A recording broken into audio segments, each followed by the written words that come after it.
Into our document. Thank you so much for joining us for TL News Night. Can you hear me? Yes. Great. Okay. I was just seeing Sherry's little head shake, so I just wanted to make sure. We're so excited to see everybody tonight and super excited for our special guests, which you're going to meet in a second. But first, I think that we should all introduce ourselves. I am Shannon Miller, and I was the teacher librarian in Van Meter, Iowa, and now I am consulting and speaking and helping others. Our document. Thank you so much for joining us for TL News Night. Can you hear me? Yes. Great. Okay. I was just seeing Sherry's little head shake, so I just wanted to make sure. We're so excited to see everybody tonight and super excited for our special. So go ahead, Sherry, and why don't you start?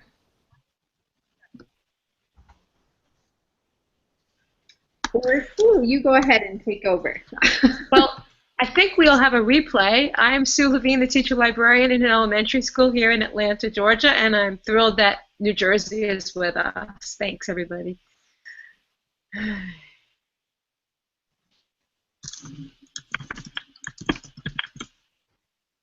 How about if I go? Hi, everyone. I'm Bruce Duboff, and I am a teacher librarian in Pennsauken, New Jersey, and I'm vice president and fall conference chair of the New Jersey Association of School Librarians, and absolutely thrilled and excited to be here. Why don't you go ahead. Okay, I'm Lee Wozniak. I'm the library media specialist at Bridgewater Raritan Middle School in Bridgewater, New Jersey. And I am the NJSOL membership chair, and I'm thrilled to be here and looking forward to chatting with you guys tonight. Jane, why don't you go ahead? Hi, I'm Jane Lofton. I'm the teacher librarian at Miracosta High School in Manhattan Beach in the South Bay, south of Los Angeles in California. And I'm the newest member of the anchor team and delighted to get to hear all about New Jersey tonight. Jonathan? There we go. That worked. I'm Jonathan Warner. I'm a library and instructional technology specialist in Cape Elizabeth, Maine.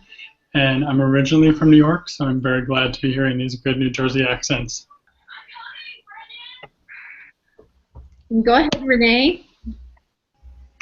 Hi, I'm Renee Rogers. I'm the library media specialist at Steinert High School, and I'm the third member here of the New Jersey Association of School Librarians team. And I'm really glad to be here. Yeah, we're so happy to have you all. And Sherry, I'll let you introduce yourself so you can tell us all about TL News Night. Oh, you don't have any sound? Okay. So Sherry doesn't have any sound now. So we also, part of our team is Sherry Gill, and I think she was going to tell about the purpose of TL News Night and how to participate live in the hashtag. And so there is a live chat going on using just the TL chat hashtag in Twitter, and you can ask questions and share what you would like also, because we're also watching that, and so we would love to have you. And just so you know, TL News Night meets every month on the third Monday, and there is a wiki, and I bet that Sherry would share that with you now, and I'll share it too on Twitter when our guests take over. And you can go there and see the archives of each month, which is really great because I love it when I can go back and watch and see maybe what I missed or just kind of catch up on what everybody had to share. And so it's just really great. And our mission is really to feature, different organizations and groups in great states, what they're doing. And so tonight we're really excited to have New Jersey as our guest. So I'm going to go ahead now and introduce our guests one more time. I know you heard from them when they introduced themselves, but we have Bruce and Lee and Renee, and they are all going to speak about the New Jersey Association of School Librarians. And I had the privilege of meeting everybody when I spoke at their conference this last fall, and just wonderful people doing really, really awesome things. And so we're really pleased to have you with us tonight. So thanks for joining us. And I'm going to give it over to you. Okay. I'm going to put my presentation up here. Okay, so this just introduces us. We said who we were already, so I won't reiterate that. But I just want to give a shout out to Renee because she is the most recent New Jersey Association of School Librarians Outstanding Library Media Specialist of the Year for this year. So I just wanted to let everybody know how wonderful she is.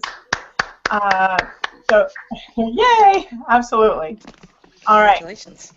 So I just wanted to let you know that we have a totally new look. We have been doing some new marketing, and we have a new logo. We've redesigned our website, and we have a new tagline, which is Inspiring Excellence. And this represents not only that we're inspiring excellence in librarianship, inspiring excellence in education.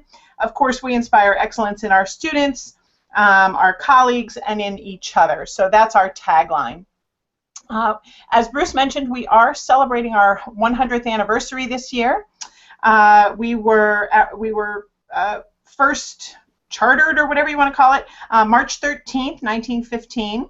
And believe it or not, we were just the second state library association for school librarians in the country. Only California was before us. And we have a number of things. If you get a chance to follow our link, I believe it's just njasl.org. We have some interesting articles about our history. So if anybody's interested, they can take a look at that. I do have the link. I don't know if you want me to show it to you, but in the interest of time, I'll wait on that. We can always show it to you later. Renee wanted me to tell you a little bit, and she can jump in too, about our strategic plan. For this year, we have a number of things that we are working on. Number one, which is my job, is to increase membership. So we're working on ways to do that. And if anybody has, I would definitely like to put it out there for the chat. If anybody wants to chime in and let us know if they're what you are looking for in a state organization and what you want from us and what we can do for you, so people can chime in on that.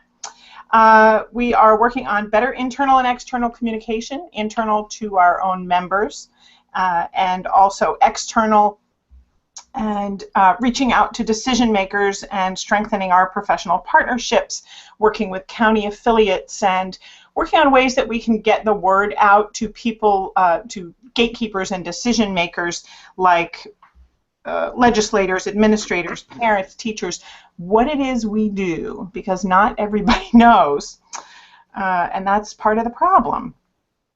Of course, like everybody around the country, we're working on things like SGOs and evaluation systems, and we also would like to work on providing more PD for our members. A lot of members have told us that they really don't get a lot of sort of relevant PD for themselves on the school and district level because everything's geared toward the teachers and is not something that's relevant to them. So we're working on that. We also hired, as a sort of a reflection of our size and scope and the professional nature of this organization, we hired a management company to do kind of some of the grunt work, which is good. Otherwise, I don't think I could have taken on this mantle. It's a lot of work. And then I also wanted to tell you about the New Jersey study of school libraries. We work very, very closely with the Rutgers School of Communication and Information Science. And CISL is one of the research organizations associated with that. We do work very closely with Rutgers. They are the best, or if not, I believe they are the best in the country program for school librarians, grad program. They had a team of researchers led by Dr. Ross Todd that undertook an intensive two-phase study of the place of school libraries in New Jersey educational program. Dr. Ross Todd was the lead researcher in that, and he reported that, and I quote, "The findings show that New Jersey school libraries and school librarians contribute in rich and diverse ways to the intellectual life of a school and to the development of students who can function in a complex and increasingly digital information environment." So that's some of the work. CISL also did some studies in other states as well, but we were very proud, and some of our members, of course, had the research done in their schools. I'll move on. We do have some well, we just had our spring meeting this past weekend. Fantastic. We had Eric Scheninger was a teacher. Has anybody had him or heard him speak before? Eric's amazing. He is. He really is amazing. He was phenomenal. He talked about the transforming power of technology. He really was talking about social media, which is something that, of course, a lot of school districts are terrified of, but that librarians are all over that. So we also have our New Jersey Makers Day coming up. That is not just our organization. It's in public libraries and school libraries and all kinds of, it's not just in libraries. But, of course, Shannon, if you know Shannon, you know about maker spaces. And so that is a big event that's coming up on March 21st. Of course, we have School Libraries Month along with the rest of the country. And Bruce, I would like to send it over to you to talk about our annual fall conference coming up. I would be thrilled. Thank you so much to talk about our annual fall conference. And it is called Librarians, Lifeguards of the Information Ocean. And it's going to be held on the ocean at Ocean Place Resort in Long Branch, New Jersey, November 15th to 17th, as you can see. And I am really looking forward to the best conference ever. We've already secured Dan Gutman to speak, who's one of the favorite authors in my two libraries. I'm a middle school librarian. I'm in a 5-6 building and a 7-8 building, and Dan Gutman is like the man. So I am thrilled to bring him to our conference. We're also securing some other folks, and I have to tell you, we are very excited. We're also accepting proposals, and we would love to have your proposal. You can go to njsl.org/fallconf, FALLCONF, and propose to present at this conference. This is what you're looking at right now is a bonfire that we had last year, and a few of us were asked to speak. And this was the first time that I'm the vice president, so that means about a year and a half I'll be the president. So I'm kind of on a leadership, track and a leadership quest. And this was the first time that I actually wrote a speech and delivered it to a group of my peers. That was really kind of prepared and written. And it was a great, I must say, it was a great opportunity for me to, to widen myself. And I think that's one of the things that we really get out of conferences, is that it really makes us bigger. It brings us into a bigger community. It gives us face time that we never would have. And frankly, it puts a little pitter patter in your heart about, I'm facing my peers. This is a big deal. And I think we need big deals in our lives. So that's one of the reasons that I'm so excited. Oh, look who it is. That's one of the reasons I'm so excited about being the conference chair this year, because I want to bring that feeling that I got.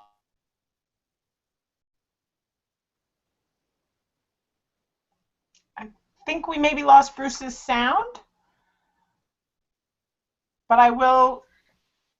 I love how excited he is, though, about the conference as far as bringing that to all of us. It's awesome. Yeah, it's so much fun. I really, for all of those listeners out there, I really highly recommend that you go to the conference. I have some colleagues and whatnot, even in my own district, I have some colleagues who sort of say, well, I've sort of been there, done that.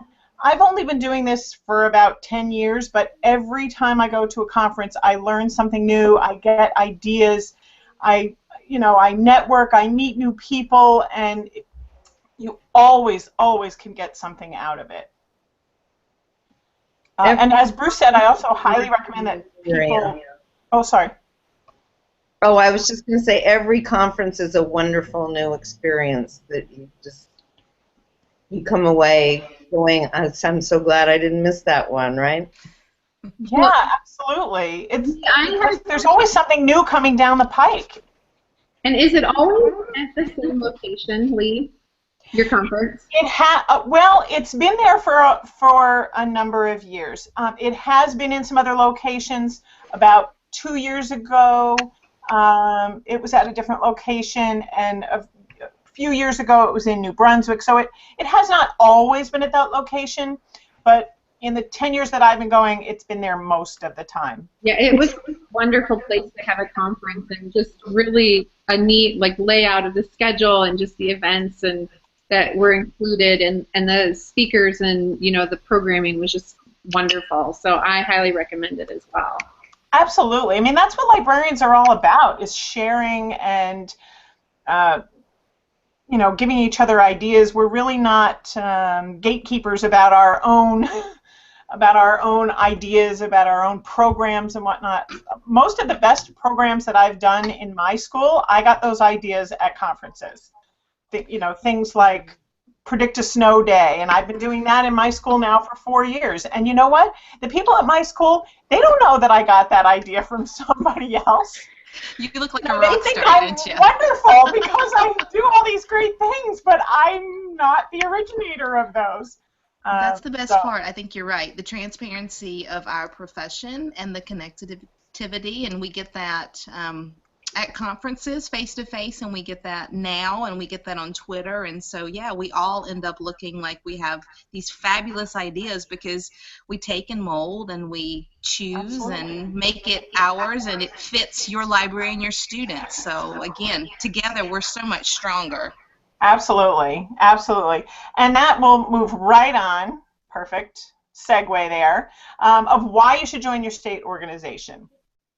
And I've been, I've just become the membership chair about a year ago, and it's been a bit of a transition year because we also hired this management company to do a lot of the paperwork, so which kind of freed me up to do more networking type of things, which is a little bit more my speed anyway. Definitely speaks more to my skills. But I've been thinking a lot about this, because, as I said, I do have some colleagues and some friends that aren't members, and in thinking about how I can increase the membership, I've really been well. This is what I came up with. So these reasons are applicable to individuals, but it's also to the profession as a whole. We are about people, and this goes for any state organization, not just for New Jersey. And honestly, it goes for any professional organization. I think we sometimes feel that people don't treat us as professionals, and if we want to be treated as professionals, we have to act like professionals. And so that I'm a bit of a joiner. I belong to a lot of other organizations as well, but it's really about the people. So as we were just talking about with going to conferences, we're networking all the time. It's pretty common feeling among school librarians, I think, that you're often the only one in your building, sometimes the only one in your entire district. So it's lonely, and there's no PD directly for you, and you don't have anybody to talk to, in your building. I mean, you make friends and you have colleagues, of course, that you collaborate with, but it's not quite the same thing. But that's what you can get through this state organization, is mentoring and those conferences and professional development and the social media, all those things that we were just talking about, where you can connect with your peeps and keep up with trends and ask questions and get answers. I mean, we have an electronic discussion list, I think that's what we're allowed to call it now, electronic discussion list. I'm sure, Arlen, if you're out there, I know you're making sure I say the right thing. And that's where, if a member has a question, I've seen people put out a question, hey, I need to do a lesson on such and such tomorrow, and somebody, within hours, if not minutes, has sent them something. So as we said, we're all about sharing. And I know Renee is working on a speakers bureau. That's something that she's getting going. It's also about practical value, and that's something that I want to increase, the practical value that we can offer our members. Of course, we already have scholarships, awards, we have a job listing board. We have, through our affiliations with other organizations, especially the Library Link NJ, give them a shout out. We have database subscription discounts. We have discounted conference registration, all kinds of information about standards and SGO templates and samples of artifacts, Battle of the Books, toolkits, all kinds of things, position papers. And then, of course, we have a huge number of committees that do all kinds of work. And that's really moving on to the next thing, which is about advocacy. Renee and I were talking before we started this about how we need to be better advocates for ourselves and for our profession. Maybe because we're sort of personality-wise a service organization kind of a thing, we tend not to be our own cheerleaders, and that needs to change. So one thing that NJSL does is advocacy on many, many levels, legislative, and as I said, with the SGOs and the evaluations, with learning standards and monitoring the regulations, and just all kinds of things. If you're feeling like your position is threatened, if you feel like the rest of us that you're having to do more with less, I would recommend that you join your state organization, because even if you never go to a meeting, even if you never attend a conference, these people, these volunteers are working so hard for you and for your profession to make sure that that we are that we stay strong. And that's something that I didn't realize until I got involved on the board. I always went to the conference, and I always was looking for something personal and practical out of it. But now that I'm on the board and I see how much work is done behind the scenes by this organization, I really am starting to understand the real value of it that you don't necessarily see every day. And those of you who are in your state organizations in other states, I'm sure can attest to that. But there's so much work being done behind the scenes to support us that even if you never go to a conference, it's worth joining the organization to support it and to support that work that's being done.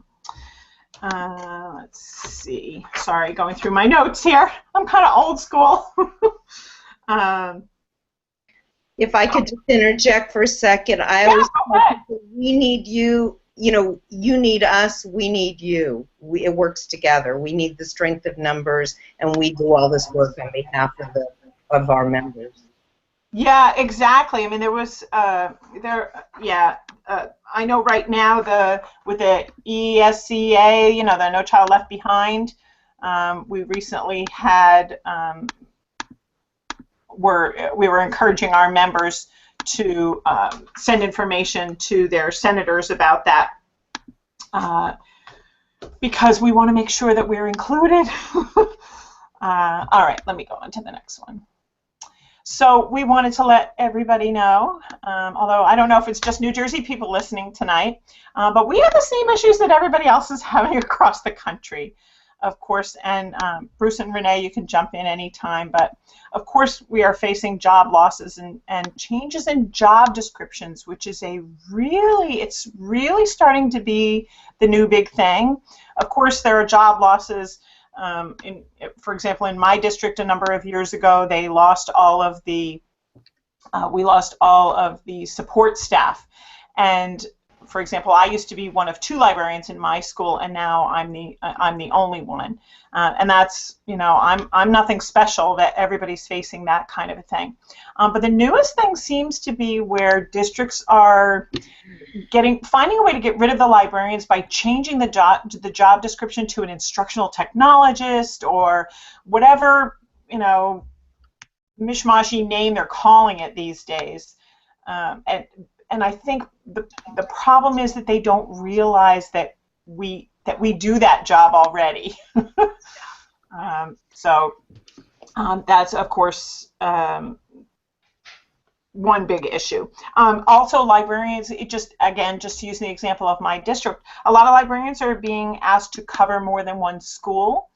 Many are being asked to do enrichment classes or teaching history or teaching English, or they're being. I know that's a big issue in the private schools. I was talking with one of our members at the meeting this weekend, and she was explaining that in the private schools, because of course they don't have the same rules, the same legal rules that we do, that they're having a big issue because they're being, it's makes financial sense for their district. They're being asked to teach regular ed classes. And then again, because they're being asked to do this, they are not being left any prep time or time to do the actual library work that they have to do, because of course we don't just have to teach classes, we also have to do the business of running a library. Can I chime in on that for a second? I don't think that's, yeah, I was going to say, that's not just a New Jersey problem. You know, No, that's, not like at all. say, across the nation. How many of us are teaching classes right now? Other classes besides just library? I mean, I only have one this year, but this is an off year for me. I usually have 3 plus 2 libraries, so it's a very real thing. We do more with less every single day. And the last thing that anybody wants to hear, and I'm sorry, by the way, I got totally kicked off and I'm back, so thank you. The last thing that anybody wants to hear is you whine about you having less staff and less resources. So as challenging as it is, because you have less resources, nobody wants to hear about it because they feel like they're in the trenches and, you know, you're kind of like, you know, riding along and, you know, you don't have the same problems they have.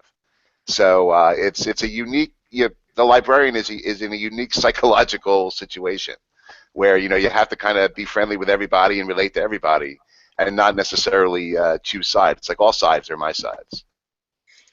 And teachers and administrators are under the same gun. You know, they're having to do more with less as well. So, you know, it's just a trickle down. Exactly right. Yeah. But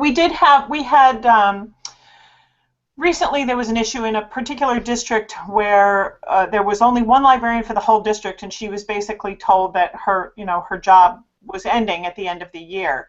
And unfortunately, and JSOL didn't hear about it until the night before the board meeting. So I would encourage listeners, if you are hearing rumors, if you know that your job is in jeopardy, contact NJSOL, because we can go to bat for you. We can send a representative to your board meeting. And now for this particular one, we're going to go about it after the fact, but of course it's more difficult to do that. In that particular case is interesting because I don't know if this is true of other states, but New Jersey has it is mandated that there is at least one librarian in the district, which of course doesn't cover it, but at least there has to be one in the district. So we may be able to help this other librarian still, but I would encourage listeners, and those of you who are in other states, do you know about, do your state organizations offer that assistance as well?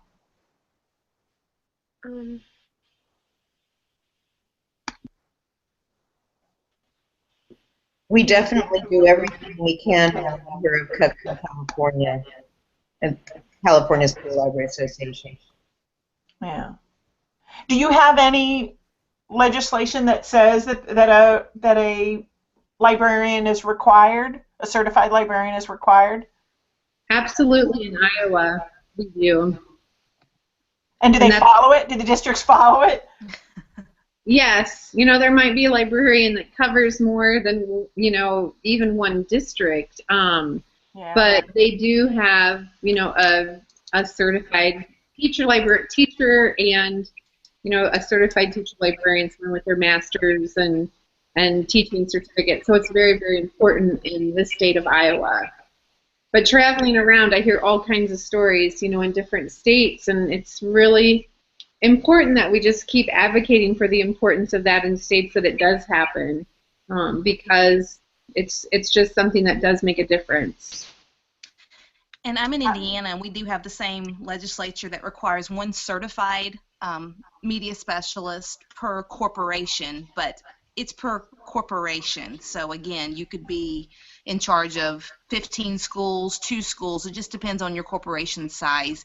And it doesn't specify that you have to be in the library. So as long as someone in that corporation holds the licensure, there are a lot of rules possibly twisted a little bit. So I'm pretty lucky in my position.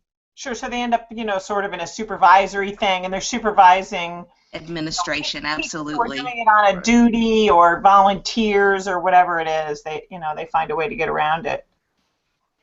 Yeah. In California, it goes every week, and it's very poorly followed, unfortunately. Could we talk about the testing element, Lee? Sure, absolutely. Well, of course, everybody. I mean, I don't know if you're all doing park in your states, but that is the big issue in New Jersey. It is, of course, something that is very controversial, and a lot of people have a lot of concerns about. Teachers, administrators, parents, kids, librarians, everybody. It is high stakes for everybody. So it's certainly something that that a lot of people have a lot of questions and concerns with.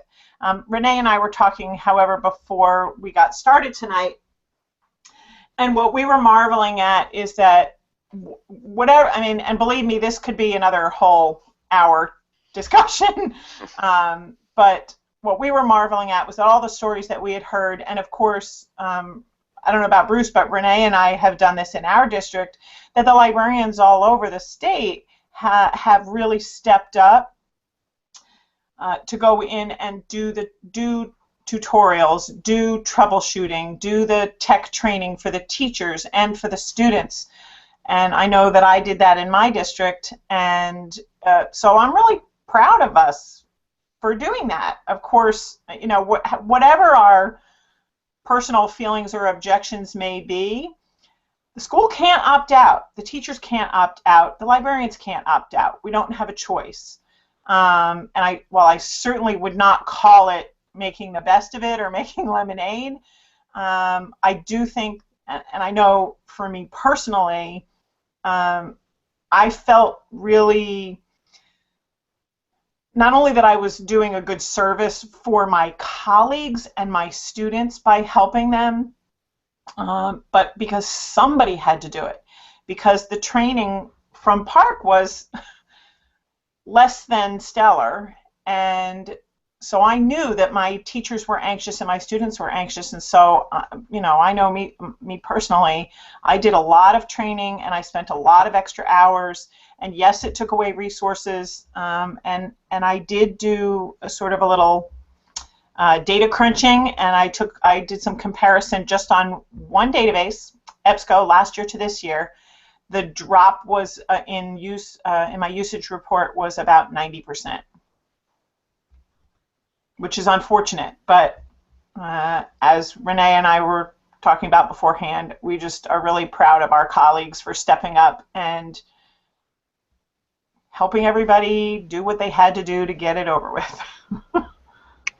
Lee, we were talking about how important it is with all the challenges to school library positions for us to be seen as the tech person, for us to be seen as an expert. And New Jersey and several other states with Park or any introduction of new technology, it's an opportunity, I think, for us as school librarians to show our skills, to show our value, to help the students, help the teachers, help the administration transition to the leadership role. And, that's something that we can do. It's a value to all of our stakeholders, and somebody, like you said, somebody has to do it. Everybody's under the time crunch, and so instead of joining those complaining about it, I think we need to be the ones to step up and take a leadership role and kind of hold everyone's hands through it. The libraries is. I'm hoping to make myself indispensable. Yeah. But well, that's really the goal. Yeah, that is the goal, to make yourself indispensable. You're absolutely right, Lee. Because that's the only way that your administrators. We were having this conversation. We had our spring meeting on Saturday. Had a great time. You heard about with Eric, and we were talking about just what Lee and Renee were just talking about, which is the idea of what have you done. People were saying, well, my administrator's this and my administrator's that, and I point blank said, what have you done for your administrators lately? What have you done for them? I mean, what value do you have for them right now? They have to spend 2 months out of their year doing testing. How are you helping them? Now, is my library closing? Yes. Am I concerned about that? Yes. Do I want it to change? Yes. Will I advocate for change? Yes, I will. But I'm not going to sit around like Renee and Lee said.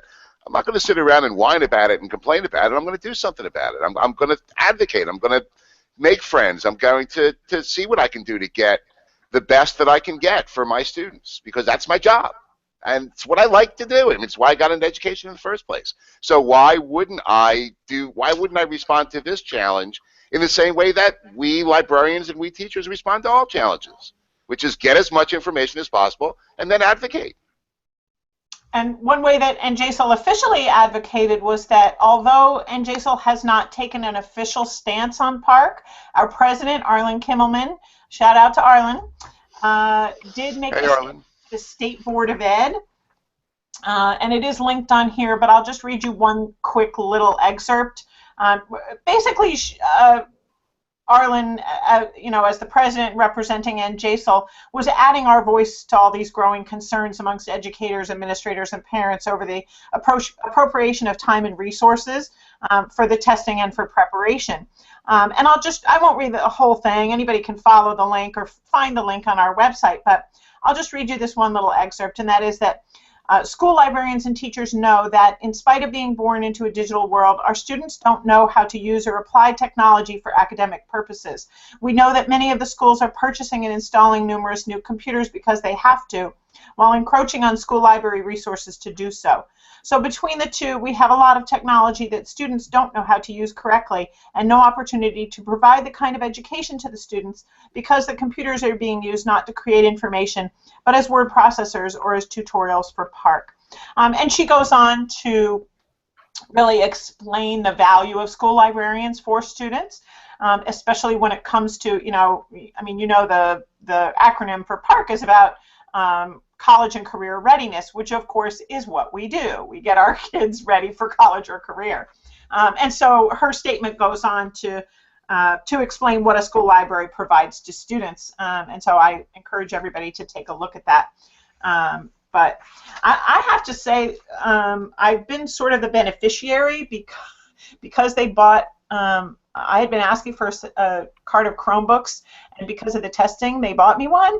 So, and I get to use it the rest of the year, so I kind of not complaining about that personally.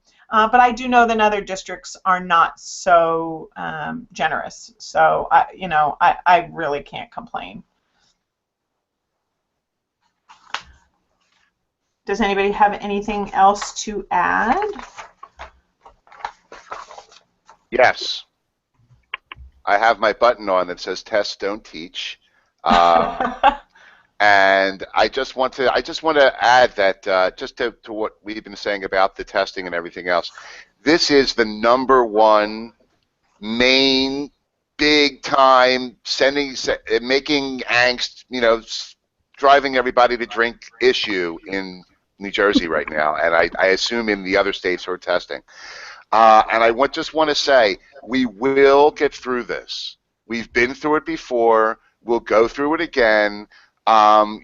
Society goes in these cycles back and forth. Sometimes we need to overassess. Sometimes we need to give a little more freedom. I went to the Parkway program in Philadelphia, which was a 1960s, 70s hippie school.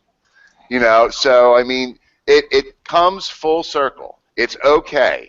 It's a challenge right now, but it's not going to be forever. And there will be changes and there will be adaptations and everything's going to be okay. So I would just say to all my colleagues, everything's going to be okay. The sky's not falling. It's frustrating, but it's not the end of the world. Let's keep on smiling and let's be the model to the rest of the building. When everybody else is crying, screaming and crying, let's us be the ones who are calm, cool, and collected saying, there's we got this. We got this, right. I am librarian. Hear me roar. Isn't that true? Love it. Yes, Bruce, that's our mantra for sure. We can do everything. We always say librarians are superheroes, so. Absolutely. I think that librarians, like you said, we bring calm to the crazy sometimes, and we can do anything. And so I love your message, Bruce. That's awesome. We are lifeguards of the information ocean, which is, as you know, our theme for the 2015 Fall Convention, November 15th to 17th, 2015. And jsl.org/fallconf. Now, seriously though, I am so thrilled to have an opportunity to have a forum because, as either Lee or Renee or somebody said earlier, we too often get totally isolated, and this is the #1 issue, I think, for librarians. You know, when I went into my buildings, I'm in 2 buildings, and when I first went there, I had no idea what was going to happen, and I had no idea what I was even expected to do. You know, so I have to tell you that just being here with you and knowing that other librarians are watching right now is just giving me a real jolt. You know, I mean, it's just giving me a thrill to know that this is the road to our success, is working together. Alone, we are not nearly as much as we are together. So I say, let's stay together. Amen. Yep. Yes, great message. Very nice. Well, Jonathan, are you ready to share some of our exciting news and other things with everyone? Sure. This is unprecedented, though. So me, who is capable of talking until I'm blue in the face, please feel free to interrupt me at any time. Just to be clear.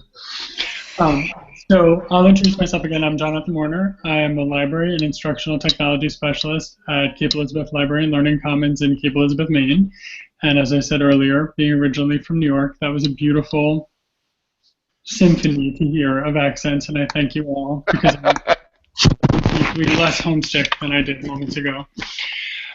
So March has been fantastic for us.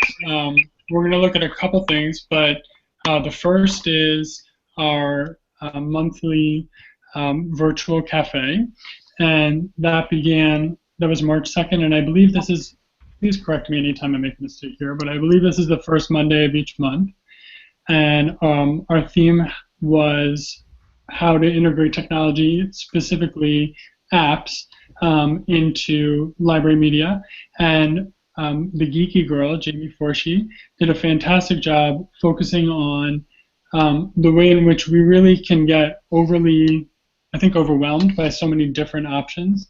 And so her thought was, why don't we look at a single option and had us focus specifically on ThingLink.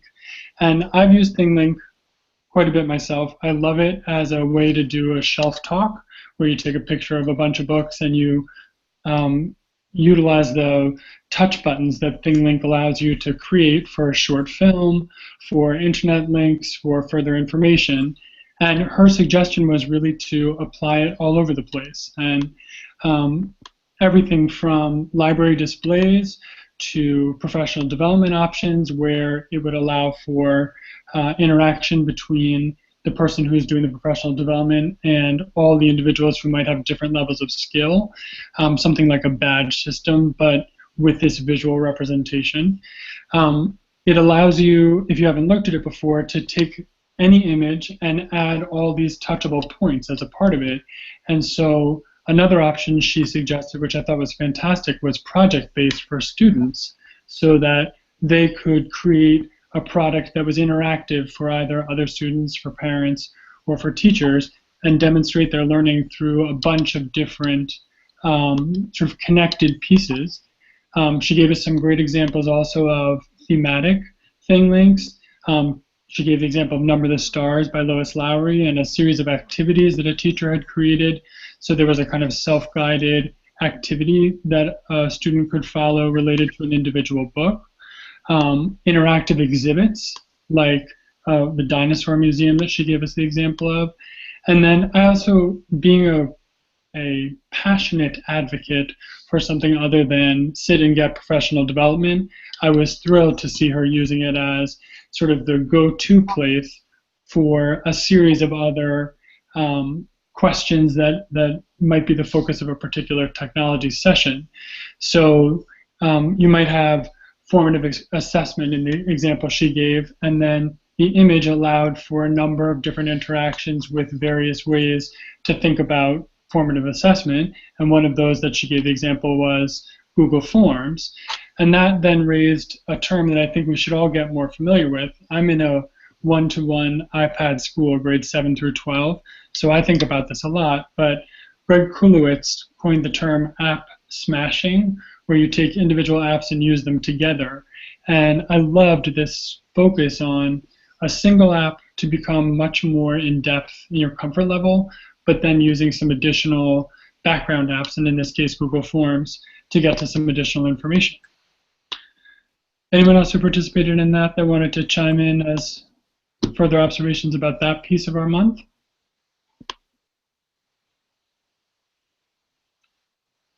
Do we use Robert's rules? Do I have to say hearing none? You have to say over. Over. The second Tuesday of each month, we have TL Chat Live, and we had this great opportunity to talk with Tiffany and with Colette about library displays. And the focus here was really on engaging visitors to libraries in all the different ways that we can as we think about selling ourselves and sort of rebranding ourselves. And of course, that's a conversation we're constantly having and has been a theme this evening about rethinking what your role is going to be. But I thought that there were some really terrific ideas that came up out of ways to kind of reconsider the role of the library display, not just something that's there on the wall, but something that gave you an opportunity to really engage with the curriculum. So one example that came up repeatedly was the statewide book contests. So we have one in Maine where we had the opportunity to select 15 to 20 books, depending on the year, and then students read 3 of those. So a number of librarians from all over the country were chiming in on specific ideas about how to think about a display that would then lead to reading of whatever was the statewide contest, and from that would then offer some alternative read-alikes, or would get students thinking about what else that author has read. One of the ways that my library has worked on that, and my colleague Carolyn created a read box as a riff on read boxes, and you can search by author and then find other texts. So there's this guy, John Green, some of you might have heard of, and it turns out when you teach in a middle school and high school, John Green's books sometimes get borrowed, and it turns out you cannot own enough copies. But the way Carolyn has set up our read box, you can search if you like John Green, you might also like, or if you've read this by John Green, have you read these other books? So those kinds of ideas about making it more than a static display, but really making it interactive came up over and over again. And with any of these, we'll tweet out the links, but there are great archives that have come out of both of these events that I was looking at as I was thinking about what to discuss this evening. And you can go back and take a look at those and see the specific displays, and some of the images, in particular the photos people included, were fantastic in terms of what they were able to pull together and how engaging a display can be more than just, hey, this is what we have in our library today. Isn't that exciting? Anyone wanted to weigh in on TL Chat? Hearing none? Well, I don't want to share anything yet, but I'll share something at the end. Some exciting news. Go for it. Okay, are you done sharing yours so I can share my news? Yeah. Okay. If we have time, I have a couple other things I can come back to. Okay, well, my exciting news, and I'm so excited because I can't wait to share it, is that we have somebody special in our presence tonight, Miss Sherry, and she's been recognized this year for part of the Library Journal Mover and Shaker family. So I was super excited, and so excited that I just had to talk about it. And I think that your profile, will it be up next week or the week after, Sherry? Wednesday. It goes live on Wednesday. Good. And then real soon. That's so exciting because it's really exciting when you actually get the journal and you can read to what you said. And so I'm so excited. I wish you were going to be at ALA for the party because it's really special to not only see everybody that is in the 2015 class, but to see all the past ones as well. And so we're really super excited and happy for you, Miss Sherry. You deserve it. Shannon. We've got some great people in this year's class. It's such a great family to join, as you were a member as of last year, so I'm glad to be in the class of 2015. And Casey Boyd in Chicago, her profile published today. I tweeted that out a little bit earlier, and she is an amazing teacher librarian in the Chicago area that everybody should be following. I'm sure you probably remember seeing her on the front of School Library Journal. Maybe it was August or September when she was the cover girl. So lots of really great librarians this year in the class of 2015. So I'm just really speechless to be a part of it for sure. Oh, we're so proud of you. Thanks.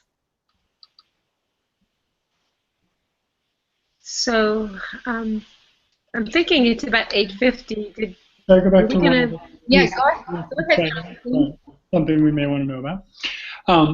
The last piece from our possible list, for those of you that have not participated in a conference that you're not at, I will say that my first experience was not at ISTE, and I had this incredible sort of rich experience following it on social media, which I've subsequently followed up with things like Not at Super Bowl, which was probably less riveting than Not at ISTE, but watching the Super Bowl purely on social media has been kind of a fascinating, I don't know, experience for me, especially since I'm in Patriots country. But this opportunity that's coming up on March 19th to the 21st down in Palm Springs is this year's Q conference, and they're using the hashtag #NotAtQ. And I would really urge people to take a look and see what the offerings are, because I was surprised by how rich an experience it could be to virtually participate in a conference of this caliber. Kickoff keynote is Jenny Majera. Sugata Mitra is offering the general session keynote, and then Adam Bello, who did a phenomenal job at ISTE in Atlanta last year, is the closing keynote. And even for those alone, I think it's a fantastic opportunity. But in general, if you've shied away from participating in these because you're not able to be there, this looks like one that would really be a fantastic opportunity. Not that in any way it competed with actually being at ISTE myself, and I'm sure being at Q is fantastic. But for those of you that haven't had that virtual experience, it really is, social media is opening up some pretty remarkable opportunities for us to participate virtually and to really get a lot out of what otherwise would be an experience that was only for those people who are attending. And we'll tweet out that link as well to the promotional materials and additional sessions. But again, the hashtag is #NotAtQ this year. And it's a great one to follow starting on the 19th through the 21st. Sorry. Thank you for sharing all of that great news. Jane, is there anything that you want to add to about Q? Oh.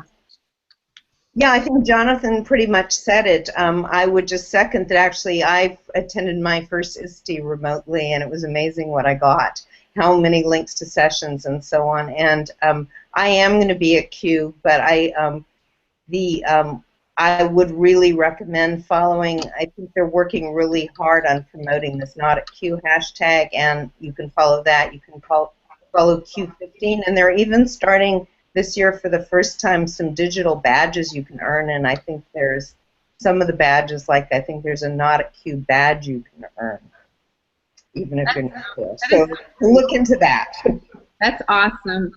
Well, I think what we'll do to end tonight is, before Sue ends it, is our friends in New Jersey have a little video that they would like to share. And so I'm going to go ahead and let Lee share that. You guys have done such an amazing job tonight, so we can't wait to see how you end our evening together.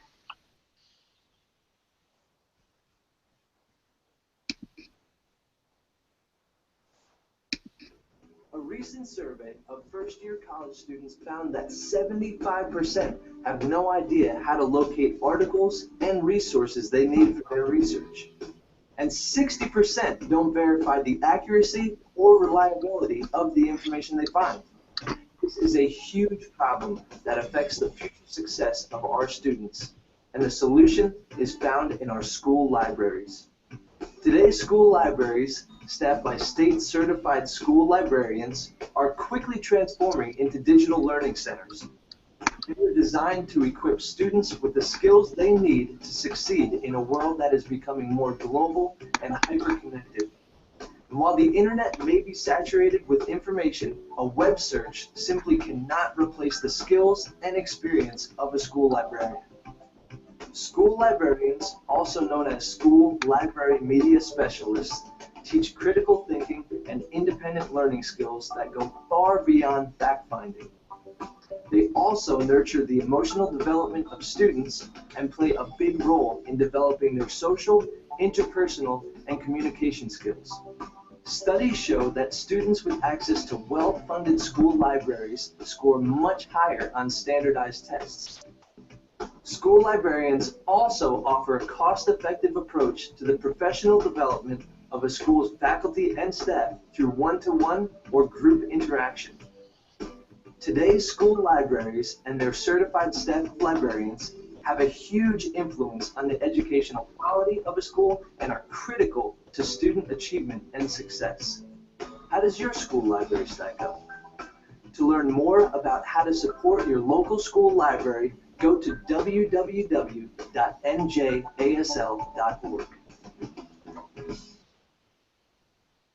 Please. Wow, that was amazing. Wasn't that great? That is really great. That is so Excellent. great. Thank you so much for sharing that too. I'm glad that we had time for you to show it, and I will get the link and then we can share it with everybody because that's something so awesome that anybody can share.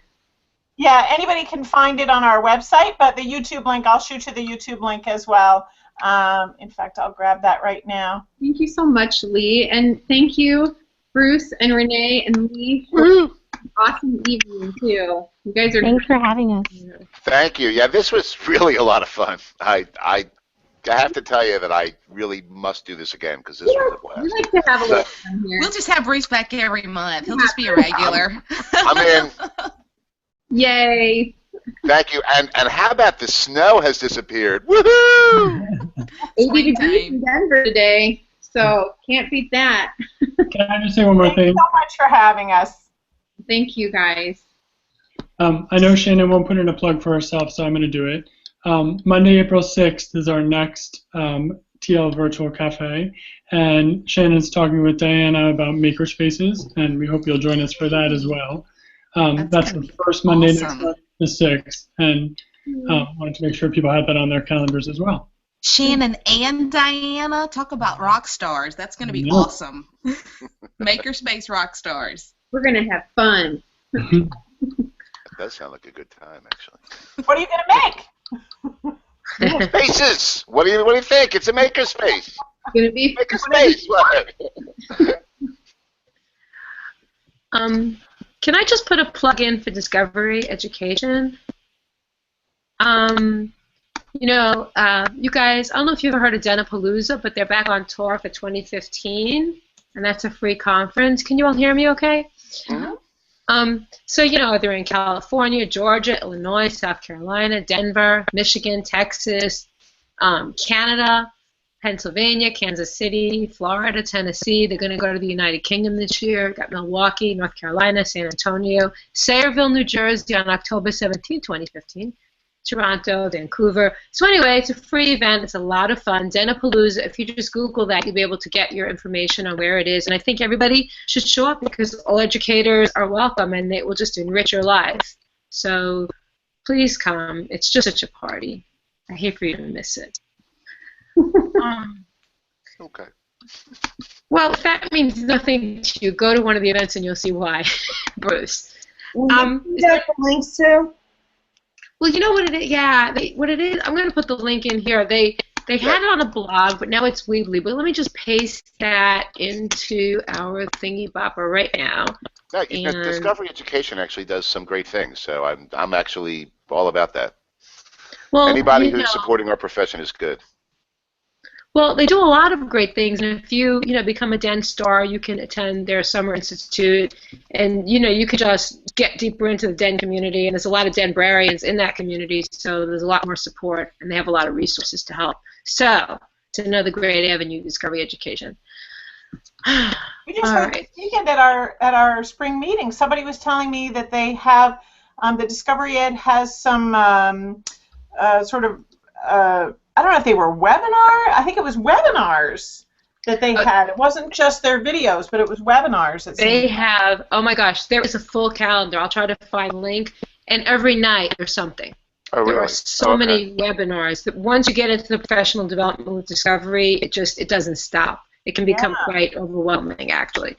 And because you know what it is, they keep evolving every day, every month, every year. So what was in the past is no longer now. It's much more now, and it keeps changing. They keep reinventing themselves. So because of that, there's tons of stuff, tons of professional development. Well, at least they are reinventing themselves, which is what they're supposed to do. So good for them. Yeah, and not even but evolving. Evolving would be a better word. Right. And they even have a column on Facebook called Den Vice, and each week Den Store, picks a topic. Then they have the Den Chat, so they got the tweeting going on, and like I said, all these webinars. I mean, just check it out. Just do a little Googling, and go to the Discovery Education page, and you'll see it all. Cool. So, okay, well, it's 9 o'clock, so at this time, on behalf of this great team, and I want to say thank you to New Jersey, and also thank you, Jonathan, for coming. And I have the notes that you made, Shannon, about April 20th. We have a very special show with 3 special guests, and that includes Barbara Stripling, and my notes won't come up. Who are the other 2 people? Sylvia Norton and Terry are going to join us. And so some of our wonderful national people, we're going to talk about advocacy and the importance of our national organizations and librarianship. So it's going to be a really great show. Awesome. It's a really big deal. I don't know how we got those awesome guests, but we're very lucky. So, thank you, New Jersey. You have been an absolute delight. I know I'm craving your accent. I can talk to you for hours. I'm in my element. I am so happy right now to hear you guys. You're so salt of the earth. Oh my gosh. You just made my night. I lived in the Midwest, the East Coast. My father's from Maine. I don't have a Jersey accent. Well, I'm a Philly boy, so if anything, I sound like Philly. But, Jersey, yeah. I've been in Jersey about 25 years. Well, you guys, you made our night, so thanks so much. We appreciate it. Thank you so much. It was great. Thank you. Everybody have a great week, and we'll see you next month. The archive will be on the TL chat wiki, and so that will be, you can view it now, in fact. So it's up there and embedded, and we thank everybody for coming. Have a great night. Thanks, guys. Thanks. Good night. Thank you. Thank you. Good night.